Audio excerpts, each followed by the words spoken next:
มี FC เพิ่นให้มาถามว่าน้องเพิ่นโสดแท้บ่วะที่ว่าเพิ่นถามก็ย้อนว่าเพิ่นเห็นงามแล้วย้านว่าขี้ตัวเนาะแต่เพิ่นอยากล่มอยากนี่นะแสดงว่าน้องนี่ยังโสดเนาะบ่มีคนล่มที่อยากล่มผู้ใดแม่นเฮาเอาเฟซให้ผู้นั้นพี่น้องเอ้ยแน่นเฮาสิบ่ได้สู้แจกปานใดเพราะว่าย้านมันบ่เป็นส่วนตัวของน้องนะกินแม่น้ำนี่แกะแม่น้องแกะตัวใดสิน้องใส่เอาตัวนี้แกะกินน้ำเย็นน้องบ่มีพัดลมเนาะเฉพาะน้องเพิ่นเหือแตกเหือแตนอยู่พี่น้องน้ำแตกสะ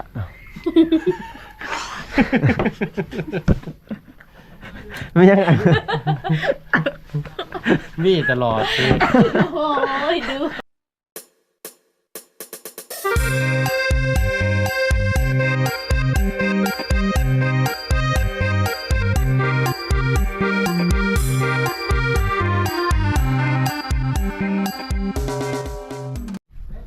สบายดีเด้อพ่อแม่พี่น้อง FC ฝั่งลาวฝั่งไทยพี่น้องหรือว่าอยู่ต่างประเทศเนาะพี่น้องเนาะกะยินดีต้อนรับ FC เข้าสู่ช่องเบาผู้ไทยคือเก่าพี่น้องเอ้ยมื้อนี้เดินทางมากับเบาไก่คนรอพี่น้องโอ้สบายดีสบายดีเด้อพี่น้องรอตลอดเนาะเจ้าเนาะรอ25ชั่วโมงจะมาหาผู้ชายนี่เมียบ่ให้บ่บ่ให้อนุญาตเนาะคือบ่ถามจังได๋พี่น้องผู้น้องๆเพิ่นสบายดีเนาะสบายดีสบายดีเนาะสบายดีงามเลยพี่น้องเอ้ยจักซื้อแน่นะลืมซื้อไปละแนะนำซื้อหน่อยติซื้อมอนซื้อมอนเนาะผู้เอื้อยซื้อมอนพี่น้องผู้น้องด้วยจ้ะซื้อนอนนอนเว้นแบบนอนเว้นนอนนี่บ่เก่าเนาะแม่นบ่แม่สาวนอนเนาะซื้อน้องม่วนเนาะสาวมอนแล้วก็สาวนอนแบบของกันเลยตอนยังน้อยพ่อแม่แบบบ่คืนยากนะมอนแล้วก็นอนไปนำกันเลยพี่น้องเอ้ยมอนกับนอนนี่บ่จักผู้ชุดถ่ายบ่มอนนอนแล้วก็เสือนอนนี่บัดเสือนอนแล้วก็มุ้งให้มันครบเด้พี่น้องแน่ๆธรรมดาคือกันบ่เฮ็ดจุ๊บน้องแบบไก่บินขำพวนนี่มันไปต้มไปยังไงแท้อีกบ่ขากินเลยบ่เนาะให้บ่าวผู้ไทยไปนอนอยู่กลางทางถ้าว่าไก่นี่บินข้ามหัวหรือว่าตัดหน้านี่กินเลยแม่นคลั่มหัวแล้วก็กินคลั่มบ่แม่นคลั่มผู้ได้กินแขกบ่หรือว่าชุบน้องกินนำกันกินนำกันคันเฮาบ่กินน่ะเป็นจังได๋บ่เคยเนาะปกติมีแต่กินเนาะแม่มีแต่กินก็จะว่ามันคลั่มบ่ดีว่าสิแนวนั้นได้พี่น้องครับถ้าอยากกินไก่ก็ไปนอนบอนแถวลกไก่นั่นจำจะกินนะ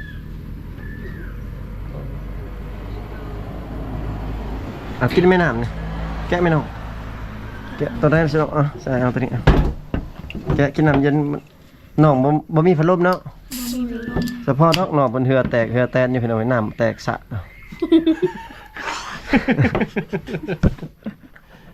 ไม่ยังมีตลอดโอ้ยดูก็มีจักจนสมัครเลยพี่น้องเอ้ยบ่าวไทยมันนับแตกซะตกใจพี่น้อง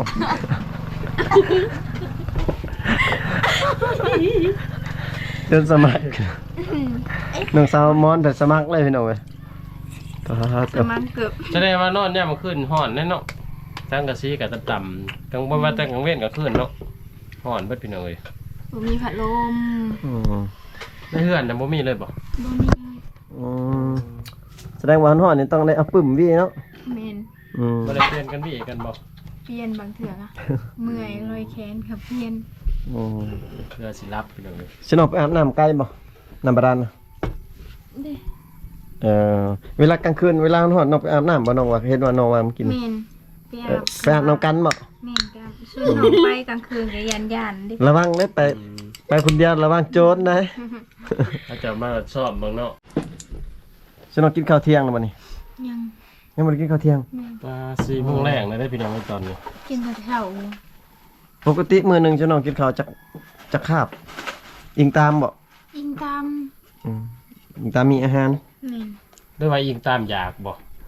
อยากแง่มได้กินน้ำนั้นก็เบิ่งอาหารนูเทื่อบ่มีแนวกินบ่มีแนวกินน่ะก็บ่กินแม่น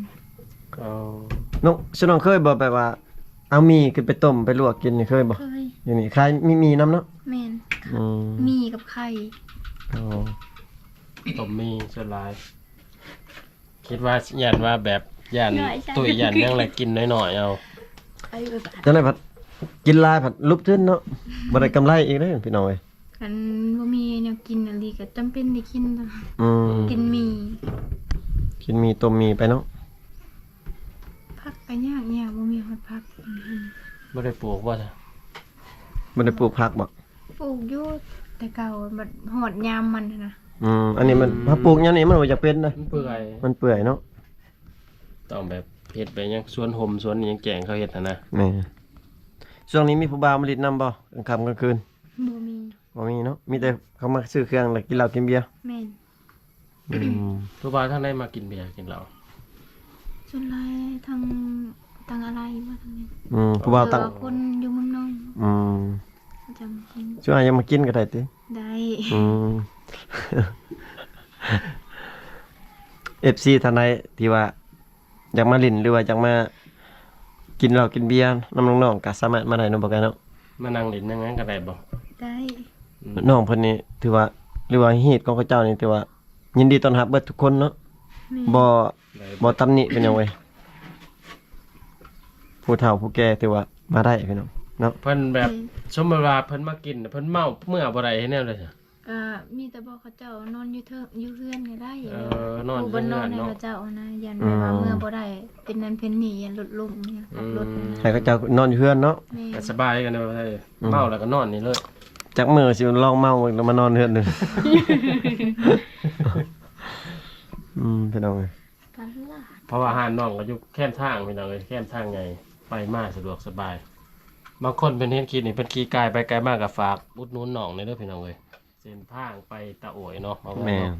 ออกแต่ตัวเมืองน้องก็สิบ่ไกลไปได้ประมาณ10ลัก อยากอุดหนุนแบบขนมพี่น้องเอ้ยมีหยังก็ได้ แล้วแต่อยากซื้อถ้าอยากซื้อของแพงๆที่สุดในห้างก็ซื้อน้อง2คนนี่แหละพี่น้อง ซื้อตัวแพงก็ถือว่าเอาไปเอาเมื่อนำเลย ยิ้มตลอดยิ้มตลอดสิน้องเห็นอยู่บ่สิอ้ายเอาลงคลิปเห็นอยู่บ่เห็นอยู่บ่ ว่าตัวเองบ่ได้ว่าแบบใด เดี๋ยวก็ว่าตัวเอง งามอยู่บ่เห็นตัวเองงามอยู่บ่ งามเนาะสิน้องคือว่างามสุดในหมู่บ้านพี่น้องเอ้ยถือว่าสาวงามในหมู่บ้านเลยก็ว่าได้พี่น้องเอ้ยถือว่าสอง แม่น พี่น้อง เพราะว่าในบ้านน้องนี่ส่วนหลายบ่เห็นเขาเจ้าผู้สาวเจ้าไปใช้เบิดเขาไปเฮ็ดงานบ่ เฮ็ดเปียกอยู่สวรรค์ เออ เขาเจ้าเฮ็ดเปียก แสดงว่าหลายอยู่เนาะผู้สาวเนาะแต่ว่าบ่เห็นพี่น้องเอ้ยเขาจะไปเฮ็ดเวียกเบิด บัดคือน้องนอนนี่บ่อยากไปบ่ย่านว่าไปสวรรค์สวรรค์เคยไปบ่ น้องเคยไปแต่ว่าอันบ่เคยไป ม่วนอยู่เนาะม่วนบ่ไปพุ่น มันเป็นเมืองใหญ่ เห็นหลายสิ่งหลายอย่างเนาะ ถือว่าเปิดหูเปิดตาพี่น้องเอ้ยถือ ผู้ ว่า บ่าวอยู่พุ่นกับผู้บ่าวอยู่ทางได้หรออยู่เมืองใหญ่กับเมืองน้อยนี่ ที่ว่าได้ ทั้งอยู่แถวพุ่นแล้วอยู่เมืองนั่นรอเนาะ ละ ก็รอ อยู่ใส่ก็รอเบิ่นเนาะอยู่บ้านนอกบางทีก็มีผู้รอมีผู้ขี้หลายก็มีก็อยู่เมือง ย่านว่าแบบตัวเมืองใหญ่เขาแบบมีแต่ผู้แบบหน้าตาดีเลยบ่คือบ้านเฮา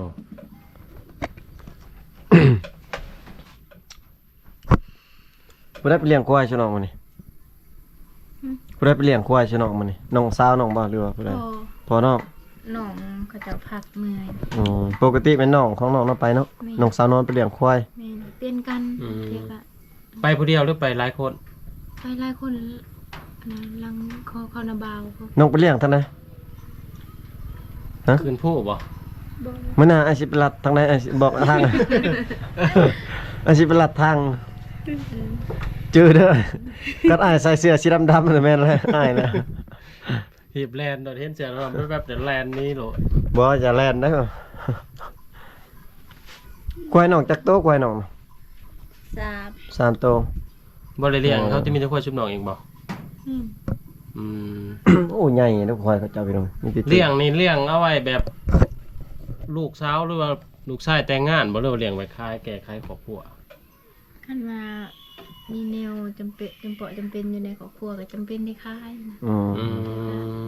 จงให้ลงทรายผม เพราะว่าน้องชายยังบ่มีเมียเนาะ แม่น ผู้ชายนี่ต้องจงอยู่แล้วเนาะกล้วยตัวหนึงเนาะ ผู้หญิงนี่บ่ได้จงติผู้หญิงเนาะ บ่เวลาทางแบบเวลาผู้หญิงแต่งงานทางครอบครัวนี่ซอยหยังแหน่ทางฝ่ายผู้หญิงเฮานี่ทางพ่อแม่น้องนี่เป็นหมูเป็นงูอ่ะบ่หรือว่าอีจังแบบ โอ้เวลาน้องเอาเมียบ่ บ่แบบน้องเอาผัวหั่นนะ แบบน้อง แต่เสียสิ้นเนี่ยเขาเจ้า อ๋อ สิ้น ให้แม่ย่า แม่น สมมาทางฝ่ายชายเนาะ แม่นสิ้น อืม ได้สิ้นแล้วก็แพร่ มาทางผู้ชายนี่ร้ายได้เนาะคือน้องชายน้อง ไก่ อื อื ม ม เป็นไก่ มีควายมีงัว แม่น เป็ดไก่ถ้วยบ่วงอีกบ่มีบ่ ถ้วยแม่นถ้วยมี โอ้หลายอย่างพี่น้องเอ้ยผู้ชาย คันชื่อน้องอันอยากได้ผัวในความคิดเนาะอนาคตของชื่อน้องคันชื่อน้องอยากได้ผัวนี่น้องชื่อน้องอยากได้ผัวทางใด ทางใดก็ได้ ทางใดก็ได้ แม่น หรือว่าอยากเอาแบบเอาผัวแบบทางบ้านชื่อน้อง ทางใดก็ได้แล้วมันเลือก อืม มีช่างมาหนึ่งเรื่องแบบแต่งงานบ่ แม่นแบบอนาคตของน้องอะนะ เออ แบบน้องสิเอาผัวทางใดหั้นนะความคิดของเพิ่นแต่ว่าเพิ่นว่าอันใดเมื่อกี้นี่ ทางใดก็ได้ ทางใดก็ได้เนาะ แม่นเฮากะบ่ได้ดอกบางทีก็ทางนั้นทางนี้ เอาทางใดก็ได้ขอแต่ว่าอยู่นำกันแล้วมีความสุขเนาะ แม่น น้องนอนเด้อคือกันบ่ โอ้ยคือกัน อืมหรือว่าอยากได้ผัวทางชนเผ่าเฮาเอง ทางใดก็ได้ นั่นก็ได้เนาะ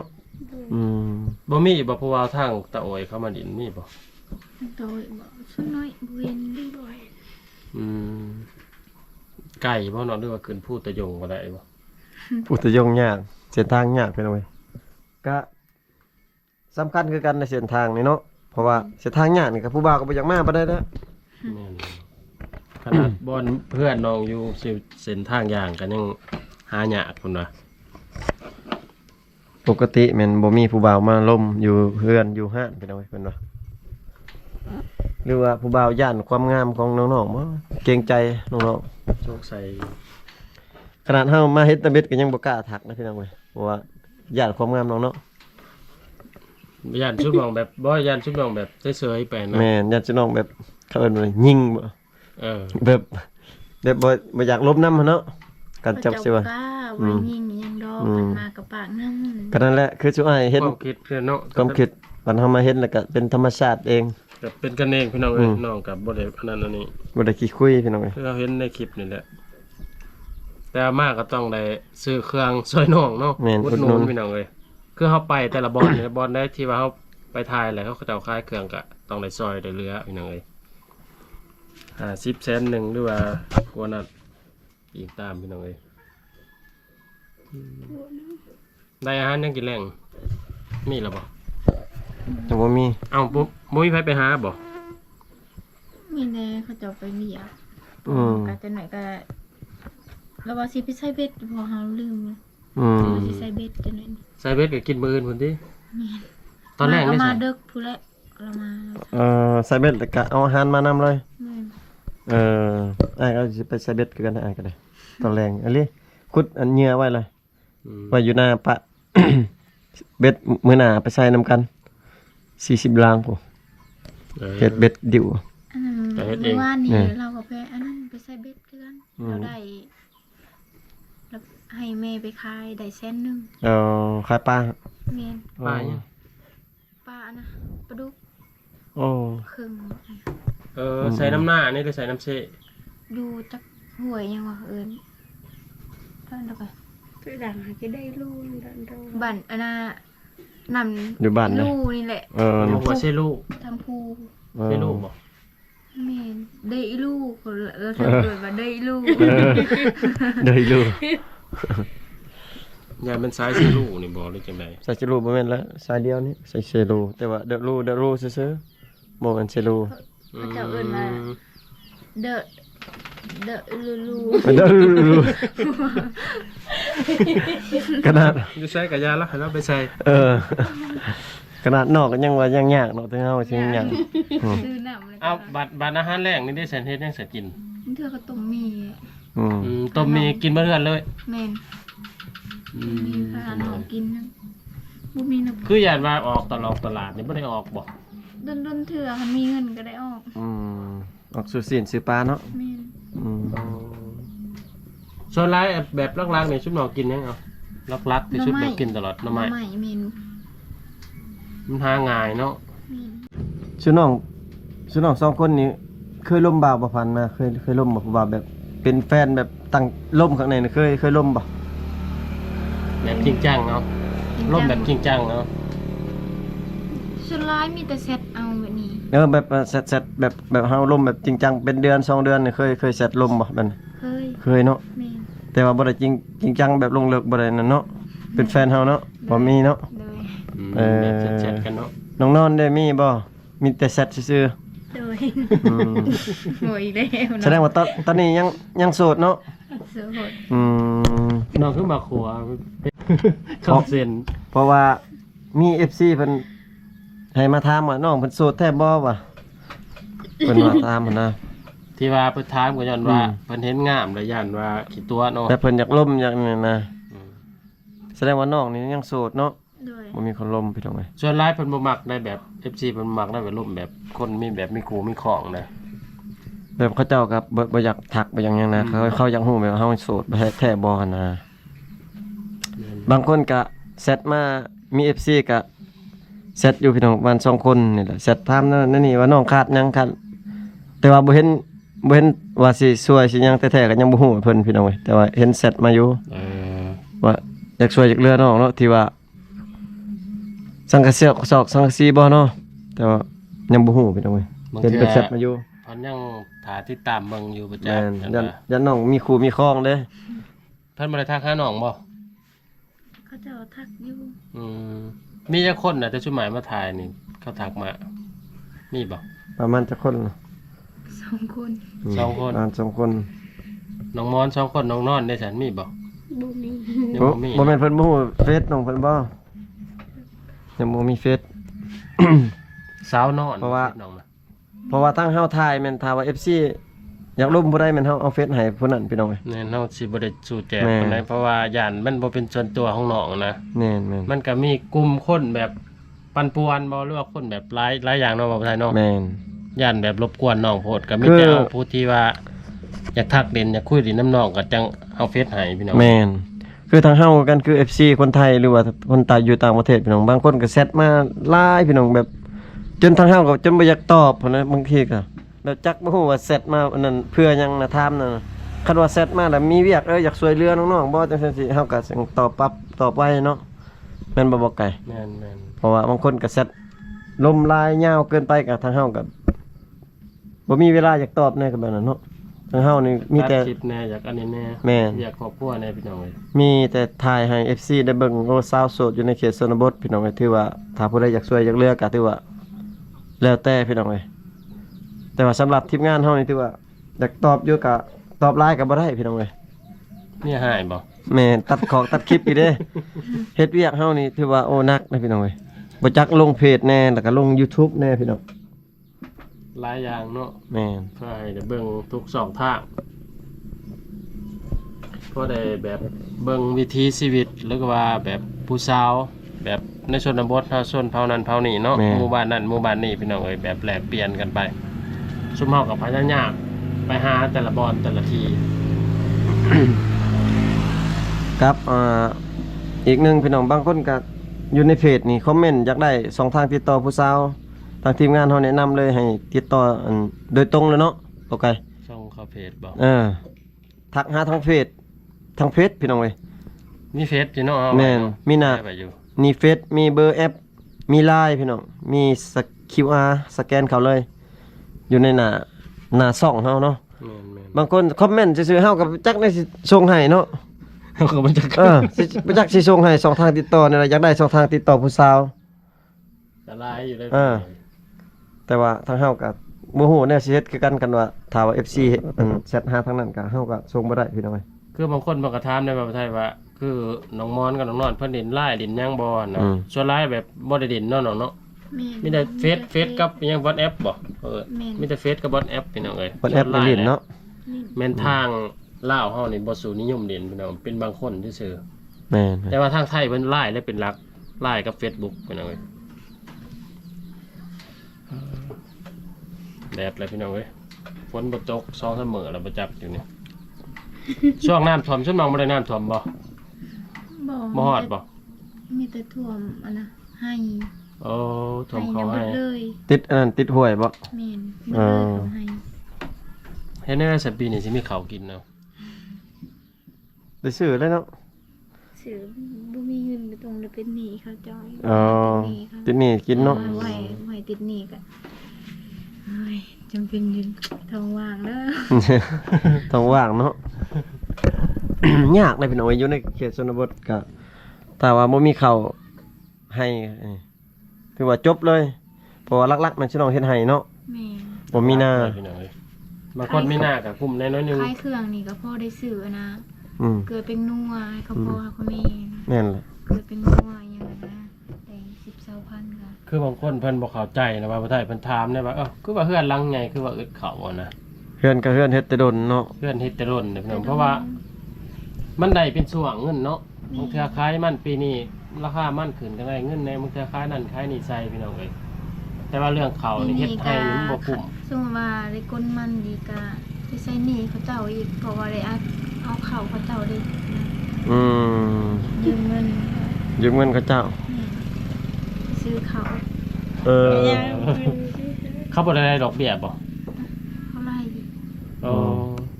รายดอกเนาะ นี่ ล้านหนึงต่อจักแสนต่อจักพันเท่าไหร่ ล้านหนึ่งบอก ประมาณ100,000 200,000บ่ ได้บ่ 200,000 อ๋อล้านหนึง200,000พี่น้องเอ้ยดอก ประมาณนั้นแหละ คือว่าไผก็ซอกเฮ็ดไปเนาะเพื่อความอยู่รอดพี่น้องเอ้ย พี่น้องเอ้ยก็คลิปนี้ก็ทำข่าวๆน้องสาวมอนแล้วก็น้องสาวนอนพี่น้องเอ้ยก็หลายเติบแล้วพี่น้องเอ้ยเรื่องสถานะหัวเจาะหัวใจ แล้วก็ความเป็นอยู่ในครอบครัวของน้องพี่น้องเอ้ยคลิปนี้ก็บ่าวผู้ไทยก็สิได้ขออนุญาตปิดคลิปไว้เพียงเท่านี้ก่อนพี่น้องเอ้ยเพราะว่าสิเฮ็ดเป็น2 EP พี่น้องเอ้ยเพราะว่า EP ต่อไปแม่นทีมงานเฮาสิเข้าไปเบิ่งอยู่บ้านนอนของน้องเนาะว่ามีหยังแน่แล้วก็อยู่ห้านน้องเพิ่นขายหยังแน่เนาะพี่น้องเนาะก็ติดตาม EP ต่อไปพี่น้องเอ้ย อยู่ดีมีแฮงเบิดสุขุสุคนพี่น้องเฮงๆรวยๆถึงหวยรวยเลขพี่น้องเอ้ยบ๊ายบายนี่เนาะ